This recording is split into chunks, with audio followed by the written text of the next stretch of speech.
नमस्कार. भारती जाधव. गिरीश भाऊंना काय झालं माहिती नाही, पण ते आम्हाला बेगडी प्रेम आमचं वृक्षाबद्दल असं काहीतरी म्हणाले. तर मला अतिशय नवल वाटतं. त्यांनी असंही सांगितलं का वृक्षारोपणासाठी आम्ही बोलवलं असताना ते आले नाहीत. म्हणजे नाशिककरांचं प्रेम हे बेगडी वृक्षप्रेम आहे. तर मला काही समजत नाही का बेगडी आमचं असायचं काय कारण आहे. जर विचार केला तर बेगडी तर तुमचंच असू शकतं ना. जसं तुम्ही फाशीच्या डोंगरावरचे जे म्हणजे ह्याच्यासाठी म्हणून त्यांनी जे झाडं लावले होते, जे एस टी पीच्या ह्याच्यामध्ये जे तुटले त्या झाडाच्या बदल्यात त्यांनी जे लावले, ते त्या झाडांचे अक्षरशः कलेवर तिथे पडलेले होते. ते मृत झाडं होते.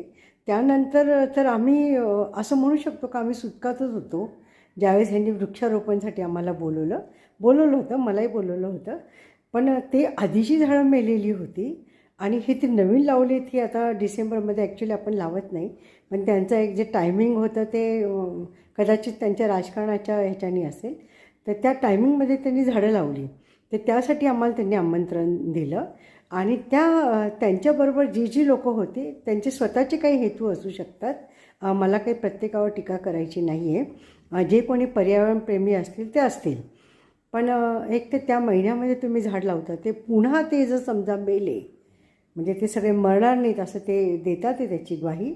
होऊ शकतं खूप अति काळजी घेतली तर ते म्हणजे एक उन्हाळा जर त्यांनी पास केला तर ते जगू पण शकतात.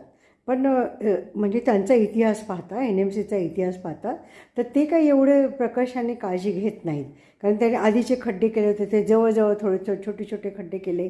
मग नंतर म्हणजे यांनी सांगितल्यानंतर गिरीश महाराजांनी सांगितल्यानंतरसुद्धा आता तेच ओरडत होते काहीतरी व्हिडिओवर की एवढे छोटे 4-4 फुटाचे म्हणजे अंतर नसलेले पण त्यांनी खड्डे केलेले आहेत. म्हणजे त्याच्यात झाडं जगण्याची गॅरंटी ही ती किती असणार.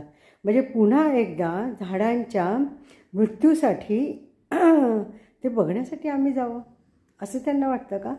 बेगडी प्रेम कोणाचं.